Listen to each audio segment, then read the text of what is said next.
ప్రభు రక్తము చేత శుద్ధి చేయబడే ఒక కార్యము. ఈరోజు విన్నటువంటి దేవుని వాక్యాన్ని బట్టి క్రిస్మస్ అందరికీ క్రిస్మస్ అనబడి కార్యాన్ని మనం విని ఉన్నాం. అలాగే వాగ్దానముల నెరవేర్పు క్రిస్మస్, ప్రవచనముల నెరవేర్పు క్రిస్మస్, అలాగే స్తుతుల క్రిస్మస్. ఈ స్తుతుల క్రిస్మస్లో ఎంతమంది స్తుతించారో ఈరోజు విన్నాం.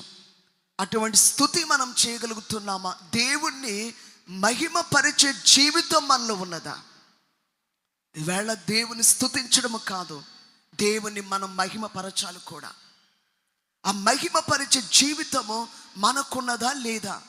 అది గ్రహించుకుని దేవుణ్ణి మహిమపరిచే జీవితాన్ని ఇప్పటి నుండేని, ఇక నుండేని, ఈ రోజు నుండైనా, దేవా మిమ్మల్ని నేను మహిమపరుస్తానయ్యా, మిమ్మల్ని నేను ఘనపరుస్తానయ్యా అన్నబడి విషయాన్ని మనము దేవుని సన్నిధిలో కలిగి శుద్ధి చేసుకుని ఆ